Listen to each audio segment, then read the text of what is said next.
The Andy Pollin Show. We got to go after this with everything we got, figuring they're going to come with everything they got. I'll start off by saying I'm bored, I'm broke, and I'm back. The Andy Pollin Show on ESPN 630 starts right now. Should he or shouldn't he? That will be the question for the rest of the week. With Jayden Daniels, we'll find out more about his condition today. Dan Quinn due to talk to the media this afternoon, as is Jayden Daniels. I would assume he'll be available. Quarterbacks are supposed to be available on Wednesday, but we don't know the status for Sunday. It's interesting. The line has dropped quite a bit. Commanders open up as 6.5-point favorites, even with the Raiders playing like dogs on Monday night. The line is now just 3.5. 3.5 Commanders favored for the 1 o'clock kickoff on Sunday. So that's going to dominate the yak for the rest of the week. Kind of an odd day for the Nats. We'll get into that a little bit. And an anniversary today, a very special anniversary. It was 24 years ago today that Jack Buck, I think, helped to heal the nation. He certainly did a lot for baseball.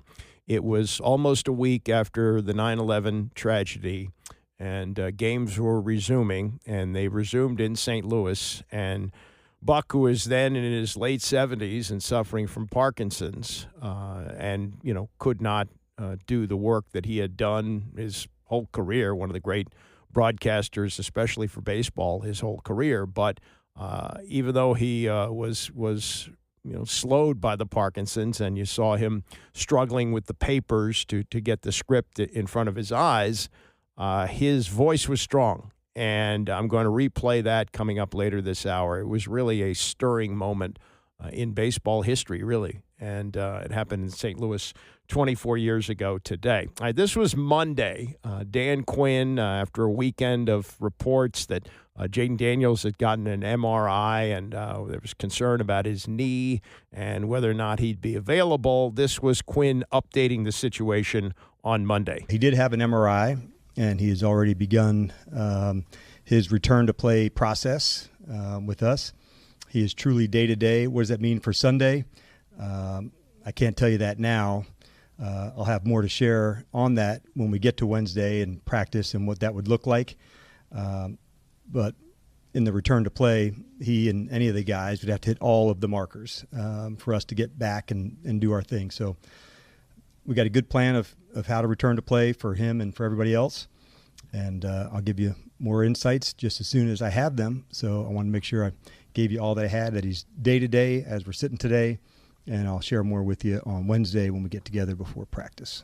Hey, Dan, with Jayden, obviously he's going to want to go out there and play. So what are the things that you would want to look for to make sure that he would be ready to go or might not be ready to go? Yeah, it starts off first on like the strength part of things, the movements, and that's step one, John. Then on the field, the change of direction, the pivoting, the moving, all of those would be the things to go. So we'll just take it, as it goes, through the week. But he'd have to see all of the steps along this week to hit those marks, the speed, the stopping, the change of direction, all of it. And then you guys didn't have to deal with this amount of injuries at one time last year. So what kind of a challenge does this pose for the team this week and going forward? Yeah, I think teams go through it, John. It's just at different times, with injuries and such. And so having this 70-man roster, you've heard me say it's going to take everybody. It's even on the old days when it was just 53, that's not really how it goes. For those of us who've been around the league enough, you need a big, deep crew. And if players do have to miss, that's why we have this, group and how we play. So we'll just take it as it goes. But, it's a little bit of a puzzle. You have to put it together, much like other teams do, and we'll be prepared for that with the contingency plans at certain spots if we need them. Nikki? Hi, Dan. Is it in fact a knee sprain that he's dealing with? And was he hurt on that tackle in the fourth quarter with about 5 minutes left where he came up hobbling? He was hurt on a tackle. He was actually looking back on Micah and scrambled away and got hit from kind of the opposite direction, I would say. But he is dealing with a knee injury. Like I said, it was good that he finished the game. And now as we get through it, we'll just kind of go through the whole process with him. And we're not going to miss it either, Nikki. With Jayden, we know how important he is. And And so we're just going to kind of take it. That's why I truly say it's day by day to make sure that he can absolutely be himself. So 2 days later, here we are, and we will have practice today, and we'll get an update from both Dan Quinn and I believe Jayden Daniels. I'm not sure if he'll do his news conference because he's uncertain to be the starting quarterback. I would think if there's any doubt whatsoever, they're going to play it safe.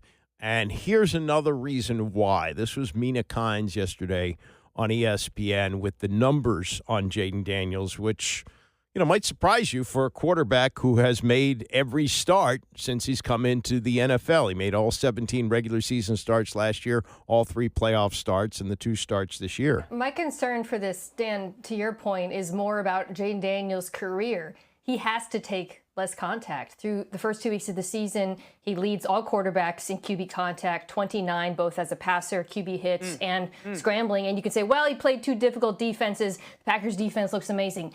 He led all quarterbacks in QB contact last year. He led all quarterbacks in scramble rate last year. It's just not sustainable. And he is a quarterback who can win from the pocket, and he can be a part of that designed run game without it being the bulk of it the way it has been, frankly, through much of the season. So I think there's got to be some tough conversations with Daniels about his style of play with an eye towards his continued longevity because he is too special to absorb this much contact. No question. And I believe that he's aware of it.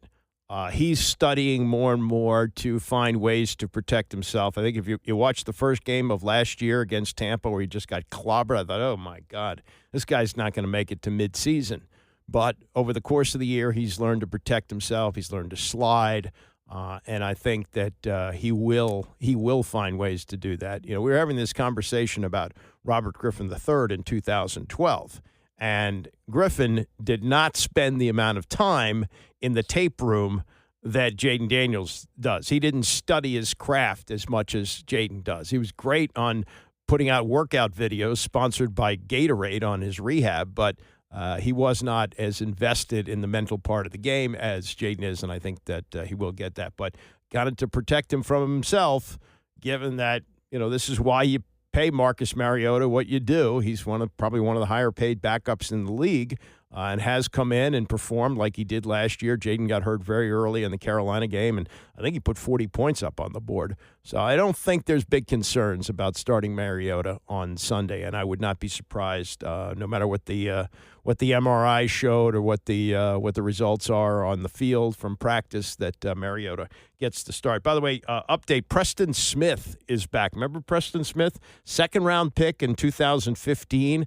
I thought they should have re-signed him. He went to Green Bay, played very well for them, then went to Pittsburgh for a while, and they need pass rushing help with Dietrich Wise out for the rest of the year with the injury he suffered against Green Bay. So an old face back in Ashburn as they have signed Preston Smith. All right, let's get to one of the raging controversies around the league. And I say that, sort of tongue-in-cheek, but there is a lot of yak about the fact that Tom Brady was in the booth on Monday night with the coaches, and it appeared to be, something that is not a good look for the league. Let's put it that way. Not that as an owner he couldn't be doing that, but he's also an analyst. And he also has access to things that other owners don't have in these meetings, the pregame meetings that they have with the coaches. So there's a lot of uproar about this, but not from everybody. This was Dan Patrick yesterday. Now, Dan, I played this yesterday, as a matter of fact. He said this a couple of weeks ago, late August, that no, you can't have Tom Brady as both an owner and going to the meetings with the coaches, getting inside information. For example, he's going to do the Cowboys and the Bears this week. Well, the Bears are the next opponent for the Raiders after they play the Commanders. So I thought Dan expressed this very well yesterday on his show about what's going on with Brady. Can he do his job for Fox while being the minority owner of the Raiders when he goes in to talk to Ben Johnson and Caleb Williams? Because his job is to glean information. His job is to, and this is what happens in those production meetings. The coaches and players, they'll tell you things, but they're asking you, you can't use this, don't use this until game day. In the flow of a game, It's really the unspoken embargo on information. Well, if you're the Bears and Tom Brady comes in, knowing you play the Raiders the following week, then how forthcoming are you? So then Tom's not able to do his job for Fox. If the NFL wants him in there, great. I get it. But, on the surface, it doesn't look good that he's in there with a headset on next to the offensive coordinator. And the fact that they're blatant, they didn't hide it. Tom's not in the corner. He's not wearing sunglasses and a hat or a hoodie. But it's just not a good look. And Tom has to do his job for Fox. They're paying him $37 million a year. And, maybe it's not that big a deal. I've had, a former quarterback saying, he's going to find out that information. And I said, okay. He doesn't have to go to production meetings. Now, he wasn't allowed to go to practices. Now all of a sudden it's like, well, the NFL kind of scoots along and says, we'll take a little bit of a hit here, a little PR hit, but that's okay. We still want Tom there. And I understand that. It feels wrong. That's Dan Patrick's perspective. He was never an analyst. His role has been mainly as a studio host. He may have done some play-by-play along the way, but he does not have the same role that Boomer Esiason had for many years. Now, he was a studio guy the last, 10, 12 years with CBS, but prior to that, he actually did Monday Night Football for a couple of years with Al Michaels in the early part of the century. And he was even more outraged than Dan about this. And here's a guy who has been in the same role that Tom Brady has been in, not as an owner, but as an analyst. And this is what he said on his radio show yesterday. The fact that he's sitting in the Raiders coach's box with the headset on and talking to Pete Carroll, talking to Spytek, their general manager, talking to their offensive coordinator, Chip Kelly, is complete and utter BS, because the NFL is the ultimate competitive place, and you're allowing a guy to sit there who's a part owner of a team, which is fine, and now he's involved in these game plans. And this week, I think he's got who's the 425 game on Fox this week? I think it's the Eagles and Bears, maybe, or one of those 425. Bears play the Cowboys. Bears Cowboys. Yeah. That's probably who he has. And now he's going to be meeting with these coaches and talking about players. That is utter BS as far as I'm concerned, because it tilts the balance of, I guess you would say, competitiveness. Because now he has intimate knowledge, obviously, of the team that he owns, the Raiders. He's sitting in there listening and talking to GMs.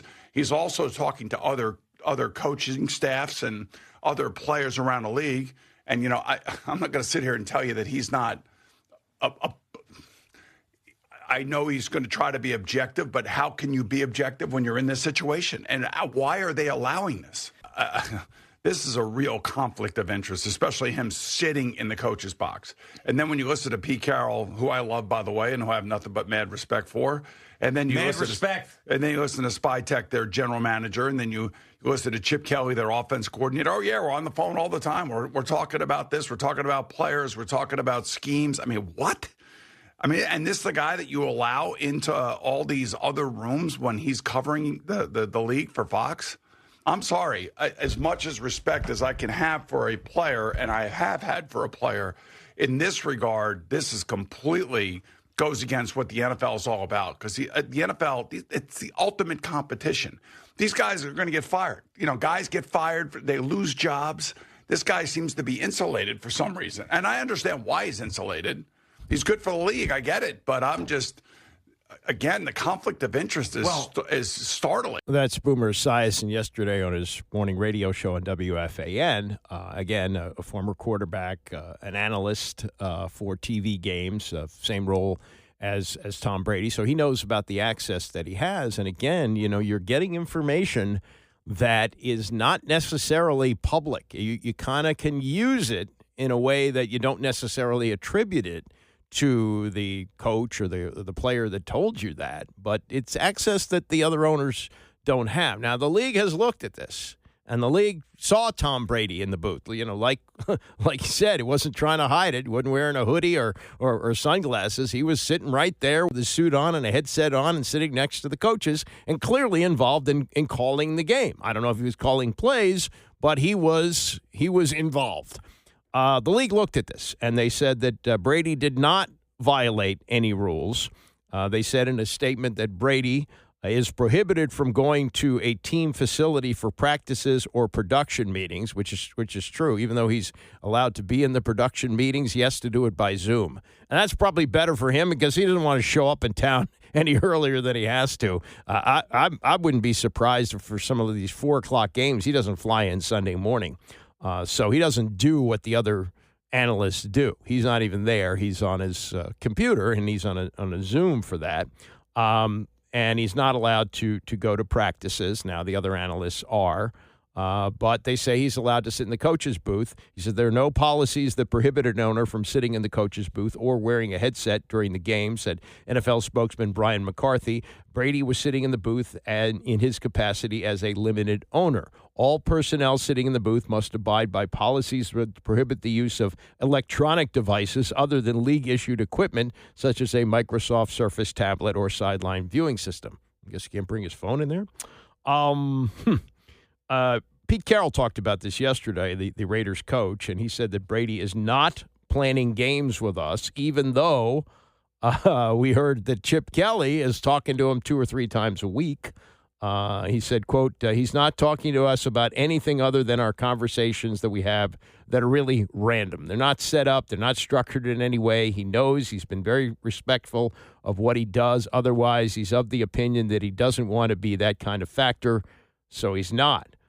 Again, last year, he wasn't allowed to be in these production meetings. Now he can do it by Zoom and do it remotely, and not allowed to attend practices at the team facilities, which is also part of the regular routine of other analysts. I don't know how much that handicaps him, but it's just a bad look. But not everybody feels that way. Dan Orlovsky is doing college and pro games. And he was on yesterday on ESPN, and in his opinion, this is really a nothing burger. I think it only impacts his ability to call a game. I don't think it brings integrity into the equation. In those meetings, it's about relationships. Like, if you know coaches and or players really well and you've built that relationship, you can get some good information about maybe what the plan is versus a defense in that game, or what you have to be protective against, or kind of what's been a focus point for your individual process or team.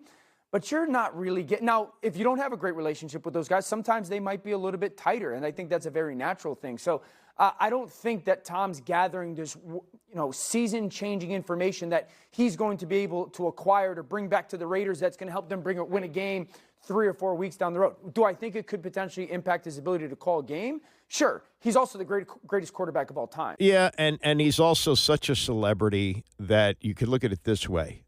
Maybe he shouldn't have access in these Zoom meetings, but if Tom Brady calls you, you're going to take his call, right? I mean, as good as Dan Quinn is at what he does, let's say they're getting ready to play the Raiders, and he sees on his phone, it's Tom Brady. What is he going to, send it to voicemail? He's probably going to take the call. What he's going to tell him, he's going to be couched on that. But, there are things that Brady's going to find out about the Bears this week when he does the Cowboys and Bears game, which is no doubt going to be of help to the Raiders in a couple of weeks. Maybe this all blows over. Maybe it's not that big a deal, and it's not a big deal now because the Raiders stink. But if the Raiders get really good and you have, let's say a big game that's going to decide the division with Kansas City and the Raiders, this is going to be a big deal. It's not a big deal now. Some are making a bigger deal out of it than others. The league is not making a big deal of it at all. They're saying, it's all kosher here. Look the other way. But watch out if this reaches the point of, division title or home field advantage or anything else, regular season and playoffs too. If the Raiders get to the playoffs, what kind of access is Brady going to have? Again, he's Tom Brady, so that gets you in the door. No matter what, if your name is Tom Brady and you jingle all 7 of those Super Bowl rings, people pay attention to that. 24 years ago today, Jack Buck helped to bring baseball back, and for that matter, the country back. We'll play the stirring poem that he read on this day in 2001 next. The Andy Pollin Show on ESPN 630, the sports capital. If you're over 30 years old, I certainly don't have to remind you what the country was like 24 years ago today. A lot of uncertainty. 9/11 had happened a week before. And, I just remember how things were at that time, going to the Metro the next day and seeing police officers around. All the trash cans had been taken out, for fear that bombs would be put in there. I mean, we were on pins and needles at that point, and sports had been shut down for a week. There were no Major League Baseball games from 9/11 on. We did not have a weekend of the NFL. There maybe a couple of college games were snuck in there at some point, but it was a really rough time for the United States, understandably, and we just didn't know what was going to be next. And one of the great moments was President Bush going out in New York to throw out the first ball with a bulletproof vest, because we just didn't know, and it was like this was an act of courage just to show that we're not going to be afraid here. And Jack Buck was such a part of the fabric of baseball because of his career, his iconic career, doing both the St. Louis Cardinals on radio and TV, and also he did national TV. I mean, I can't believe what I just saw was the national radio broadcast of the Kirk Gibson home run in 1988, 1991. When Kirby Puckett hit a walk-off home run in game number 6 to send it to a 7th game of the World Series, and he said, "And we'll see you tomorrow night." These are iconic calls, and he had just an unbelievable career and an unbelievable life that included getting a Purple Heart. He was drafted into World War II in 1943, and he was on a boat that was hit by fire, and he had shrapnel in his arm and his leg, and then the war ended in 1945, and he got into broadcasting, actually going to Ohio State on the GI Bill. He was able to do that and launch his broadcasting career. He entered Columbus, Ohio State University, fall of 1946, had planned to major in radio speech with a minor in Spanish. He did his first broadcast in 1948 on the campus station WOSU, and while still in college, he went to work for the commercial station WCOL. No experience. They hired him to do Ohio State basketball games. I mean, his voice alone was remarkable. Kind of a smoky kind of voice, but definitely a broadcast voice. And after he did his first basketball game, his class was assigned to listen to him and critique his performance. The most devastating criticism came from his professor, who told him, "You'd better find something else to do for a living." He ran into that professor in 1970 on his way to New Orleans to broadcast the Super Bowl. So I guess he got his comeback on that. But in 2001, he was in bad health. He had Parkinson's, and he had some heart surgery along the way, and he didn't have long to live. He was 77 years old, and because of the ailments, he would pass away less than a year later. And on this night in 2001, as the baseball season got ready to resume with the Cardinals playing a home game, Busch Stadium, Jack Buck came to the pitcher's mound with a microphone. And if you watch the video, you see how he's struggling to look at the script because his hands are shaking from Parkinson's. But his voice is as strong as it ever was. And maybe he summoned it from someplace else. But this was Jack Buck on this night in 2001 in St. Louis. I would like to read a poem which I have written for this occasion, after which there will be a special 21-gun fireworks salute.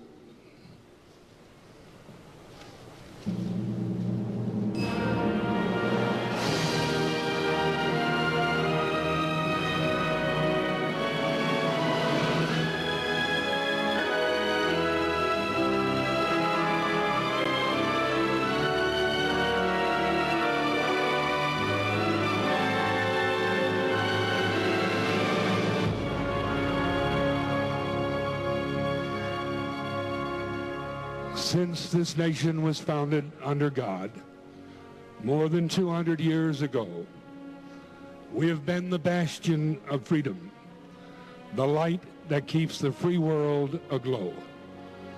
We do not covet the possessions of others. We are blessed with the bounty we share.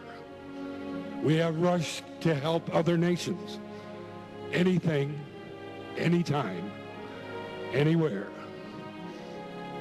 War is just not our nature.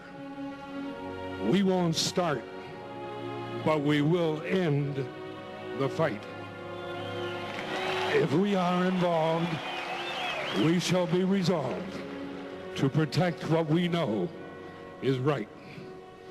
We have been challenged by a cowardly foe who strikes and then hides from our view. With one voice we say, we have no choice today. There is only one thing to do.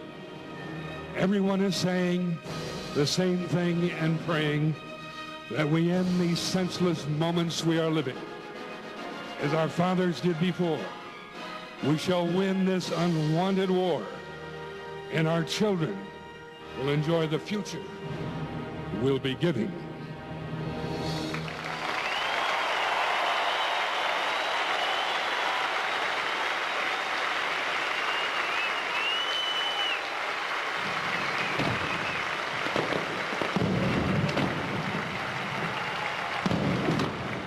The 21-gun salute, as he promised, 77-year-old Jack Buck on this day, September 17th, 2001. The commissioner, baseball at the time, Bud Selig, said that the poem and his steadiness that night were what brought baseball back. He went as far as to say that.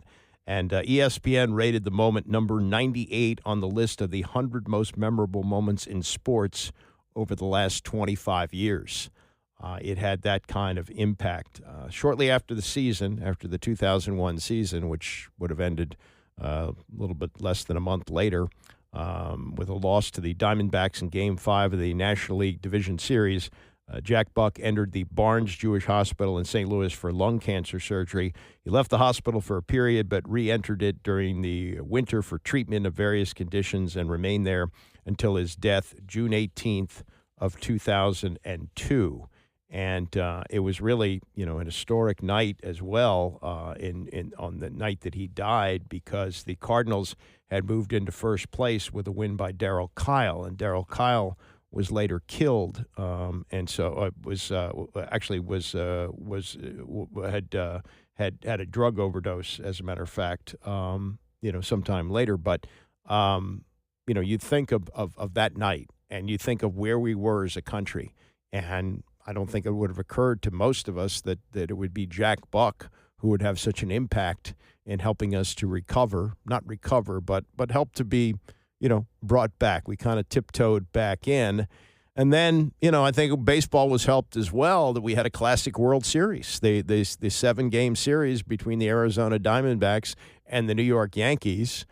Maybe it would have been a little bit more fitting had the Yankees won, since New York had taken the biggest impact of 9/11, but even still, it was classic stuff, and we saw all the outpouring of emotion and the players wearing firefighter hats. I mean, just an amazing period in our country, and to see that Jack Buck was such a big part of that.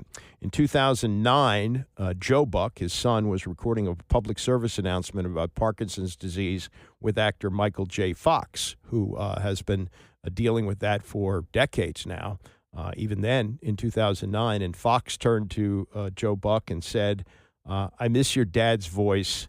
It was so iconic. And it really was. and it was on this day in 2001 that he delivered that poem, which helped to bring baseball back. One other quick thing. It is Alex Ovechkin's 40th birthday today. So happy birthday to Alex Ovechkin. He is participating in his 21st training camp. It may be his last for the Capitals. We'll see. I remember with Darryl Green, his last year was supposed to be 2001, and he played so well, and things went well enough that he decided, I'll play another year, make it an even 20, and played 2002. So we'll see. He's got to get a contract extension. I don't know whether that'll happen, but I guess if he publicly pushes for one, they've got to give him one. He's the all-time leading goal scorer. He'll hit 900 probably in the first month or so of the season. He's got a new cereal, Ovi's Great Crunch, which hits the stores, all 163 Giant stores on Friday, and a portion of the proceeds will benefit the Great 8 Chase for Victory over Cancer. So buy the cereal, kind of like Flutie Flakes. We'll probably have a limited run, but some of the money will go for cancer research, and that's a great thing. So they start training camp tomorrow. They open up today, get their physicals and all that, and wow, hockey season gets going quickly. October 8th will be the opener when they play the Boston Bruins, and I'm sure they'll have all kinds of celebrations and so forth for the NHL's all-time leading scorer. I didn't think he would go into this season as the all-time leader. I thought he'd have to get it sometime during this year, but it was just great the way it wound up last year, even on the road, even breaking the record on the road, to have Wayne Gretzky there and the ceremony and so forth was really a great thing. All right, coming up, more on the Tush push, what Dean Blandino says about it, and also Jeff Saturday, a former Tush pusher, who likes it. We'll get to more on that as we continue. It's the Andy Poland Show, ESPN 630. Tush push, tush push. Some like it, some don't. I think there's enough of a push, pun intended, to get it out of here after this season. Not everybody agrees. We'll look at the debate coming up in just a moment. Here we got Orioles preview today as the season winds down. 11 games to go. They're 9 games under 500. Maybe they finish 500. We'll have to see, but this has been a very disappointing year for the O's. They go for the sweep this afternoon at the Chicago White Sox, and we'll have the game right here on ESPN 630 starting at 1:30 with pregame coverage. We'll hear from Gunnar Henderson, who I think gives a pretty good synopsis of the season and the way that it's gone. And later in the hour, we'll talk to Jeremiah Jackson, who was called up beginning of August and has been terrific for the Orioles. He had 2 more hits last night. He's batting .290, and quite a story for a guy who toiled in the minor leagues for a long time, 7.5 years before finally getting his shot. He's still only 25 years old, but man, he's been a late season find for them and could be a big part of next year's lineup. All right, the Tush push, and this was kind of an interesting development yesterday. WIP, I guess, does a weekly show with Jordan Mailata, who is one of the offensive tackles for the Philadelphia Eagles, part of the Tush pushing. And on WIP yesterday, Mailata said it is incredibly disrespectful to the impact of the Eagles' defense and special teams that they had in the 20-17 victory in Kansas City.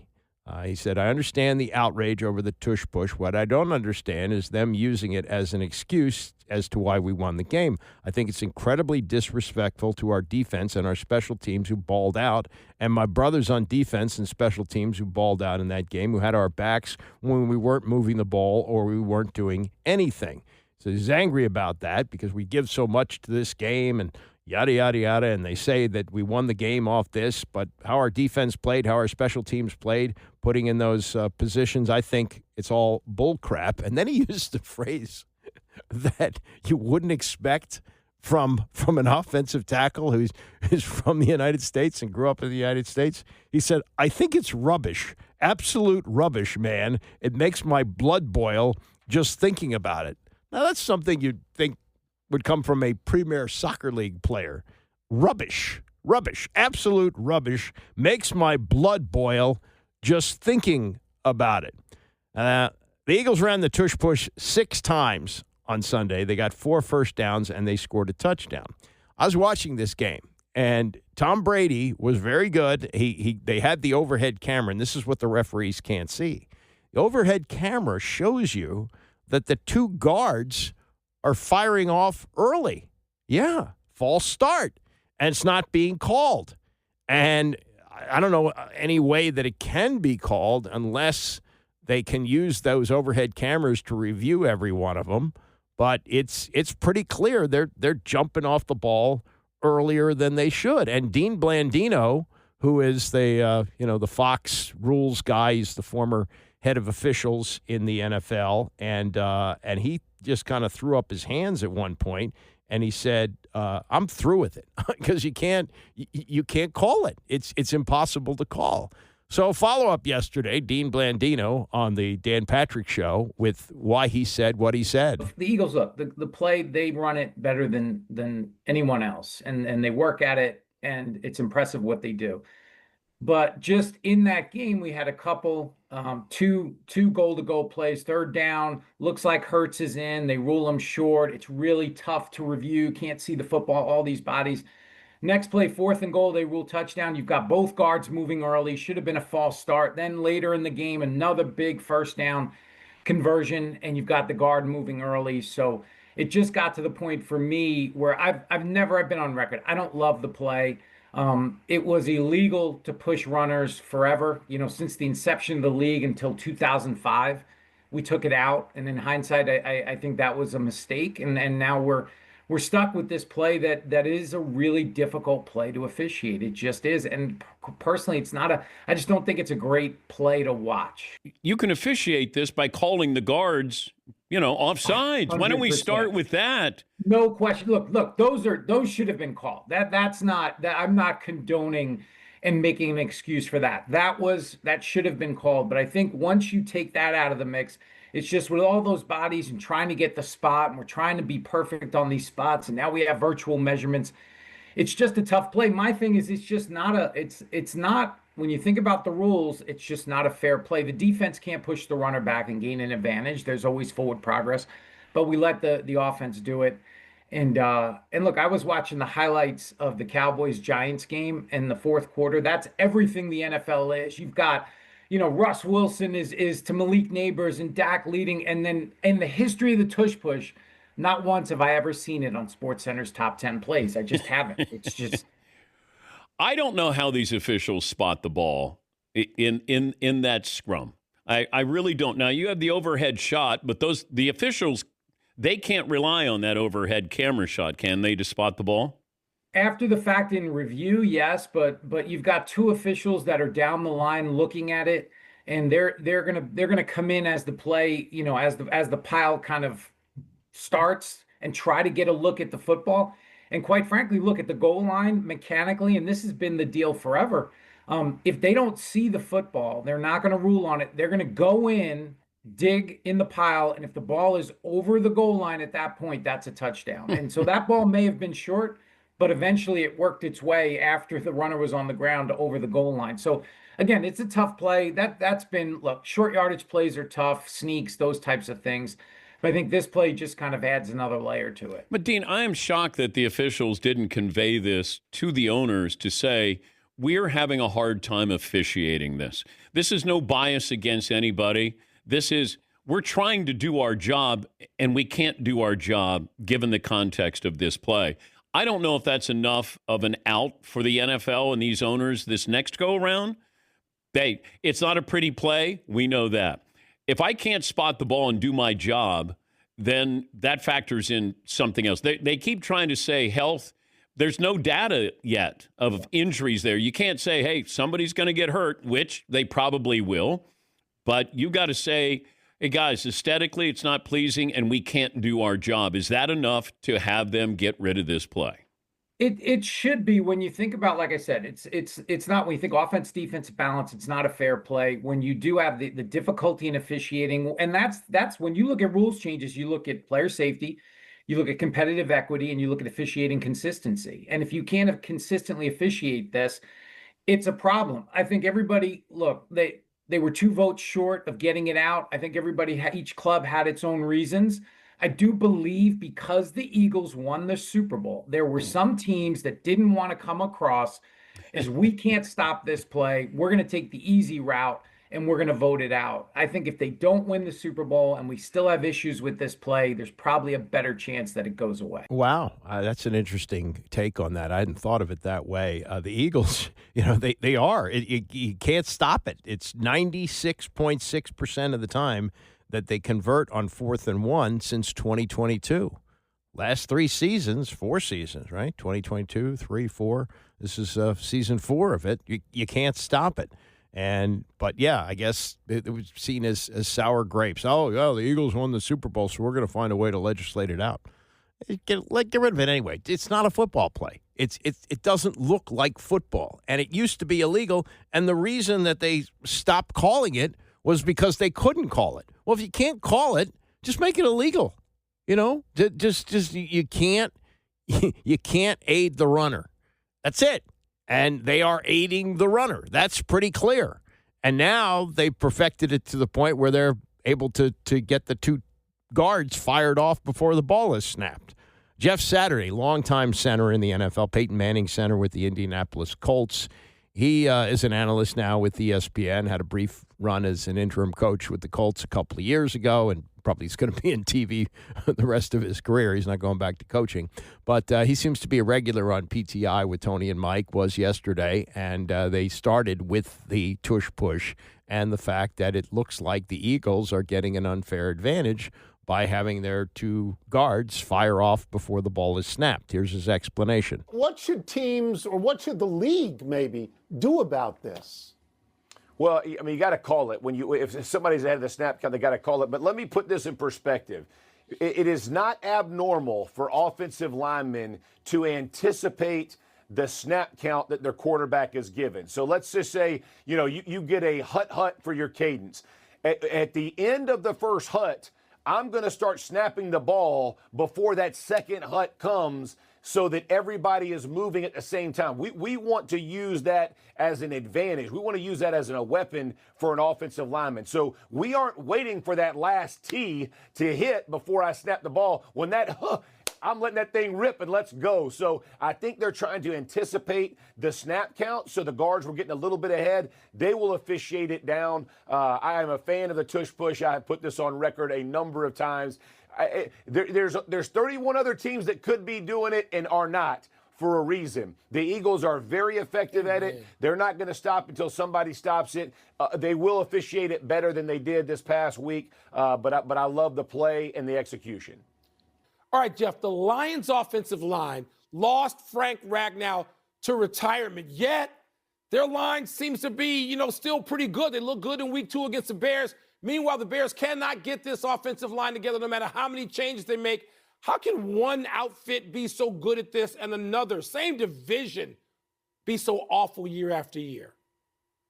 Yeah, well, I'll say Hank Frailer, the offensive line coach for the Detroit Lions, is a very good coach, and he was a good player as well. And so, and I think what they have done is they have likened their offensive line to Dan Campbell. They are a rough and rugged bunch. They want to play the run first and then get into pass. This is not a team that's going to get back in shotgun, 80% of their snaps and let you just tee off. They want to be coming off the ball, firing off the ball. And I know people don't understand, but when a quarterback goes underneath center and is turning his back to the line of scrimmage, it's a benefit to the offensive line. In the run game and in the play-action pass game, when all 11 defenders can see everything that's happening in the shotgun, it makes it hard. I think they do a really good job of balancing it.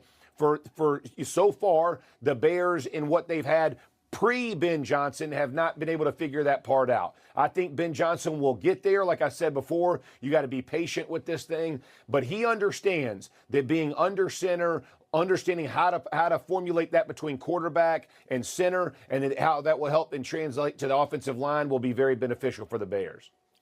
I'm going to switch over to ask about something that has peeved me now for, 48 hours. I thought the defensive leverage penalty called against the Broncos that got the Colts that game-winning re-kick was garbage. So, Jeff, does the penalty and the 15-yard punishment for that penalty make sense to you? And should this particular one even have been called a penalty? Okay, it should have been called. It was a penalty. But here, this is what I equate this to.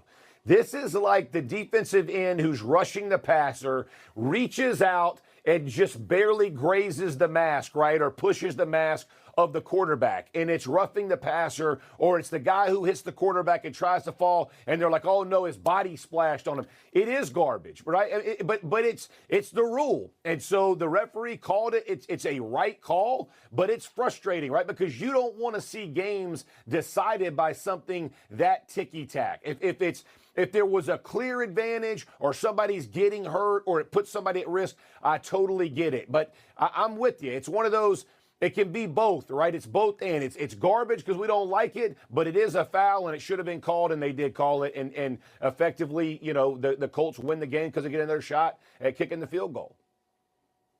Yeah, and the Colts are 2-0. And Daniel Jones is leading them up and down the field day after day after day, it just seems. Let's go. He's the MVP of the league right now. All right, I'll get you out of here on this.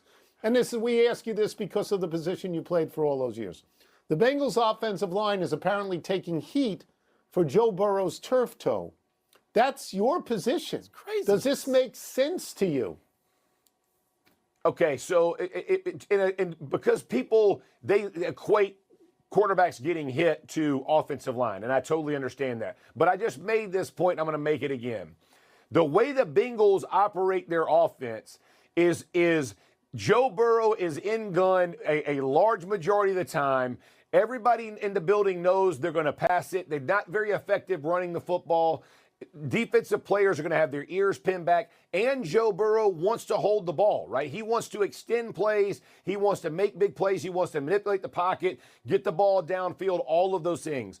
All of that is inherent risk to a QB. He's going to get hit. And those defensive linemen understand if they are persistent and keep rushing, keep pushing, they're eventually going to put a body on a body. And that's what has happened. It has accumulated in Burrow's career. That's why you see so many injuries. And it's frustrating because the offensive line ultimately gets blamed. There's a lot of blame to go around. In the building, with everybody involved, protecting the quarterback is head coach, offensive coordinator, quarterback, and offensive line. It's everybody involved, and they just haven't done a good enough job. It's Jeff Saturday on the situation with the Bengals and other things. Bengals' offensive line has ranked near the bottom of the league for years. Burrow's never had that protection.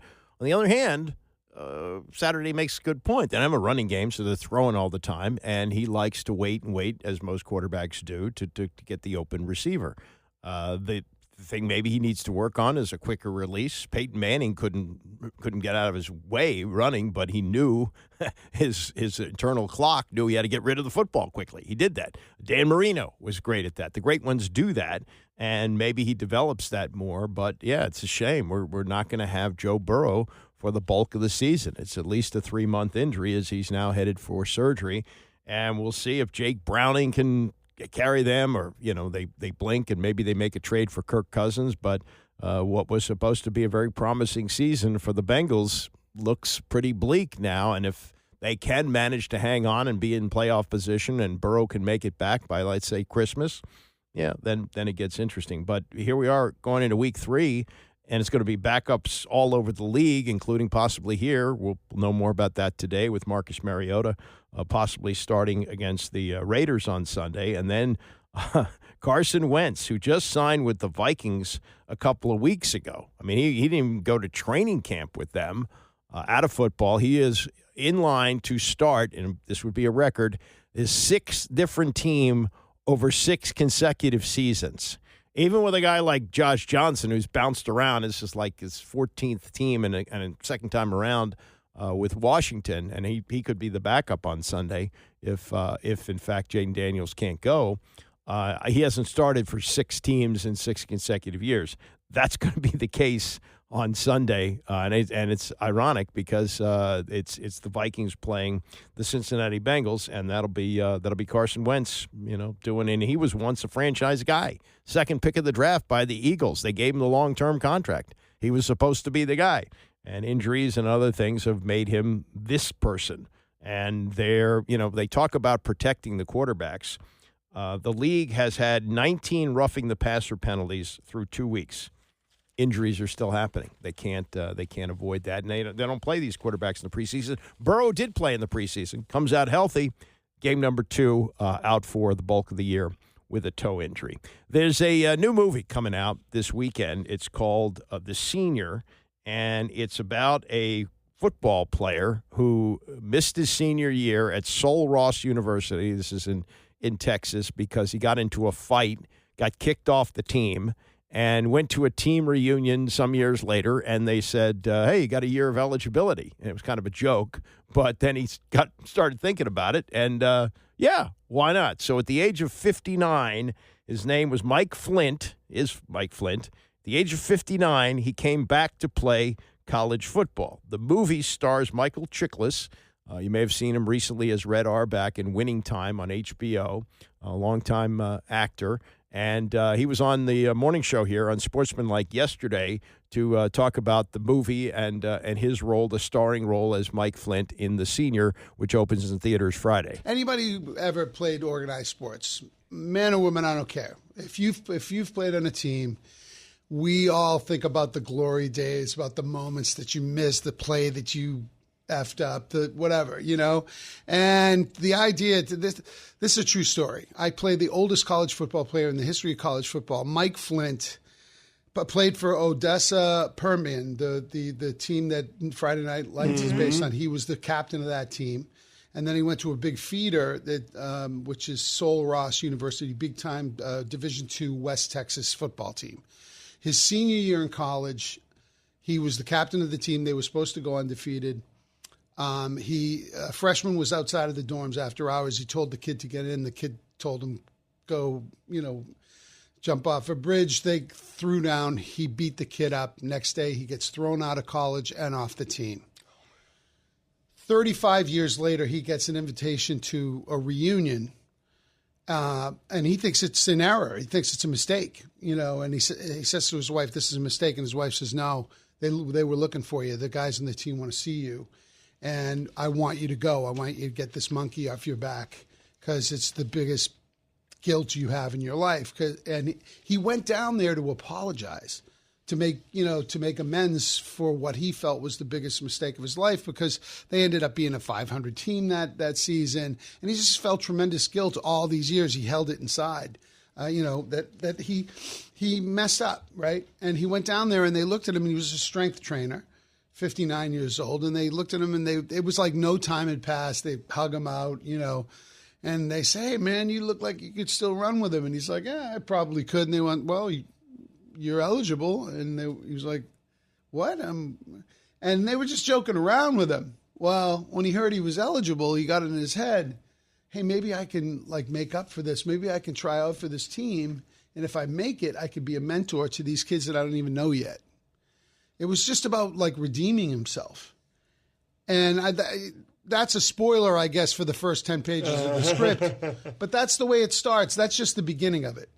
The fact that this guy did this at 59 is an incredible story. And it's one of these things where, there's a lot of hardship in the world right now, and this is a good movie, uplifting movie. You're going to laugh and you're going to cry and you're going to leave the theater feeling like there's still people who do good things for all the right reasons. It's one of those movies that just makes you feel good. That's Michael Chiklis, who stars in The Senior, which opens Friday. Mary Stuart Masterson, that's the only recognizable actress an actor that I could see from the cast, that she plays his wife in that.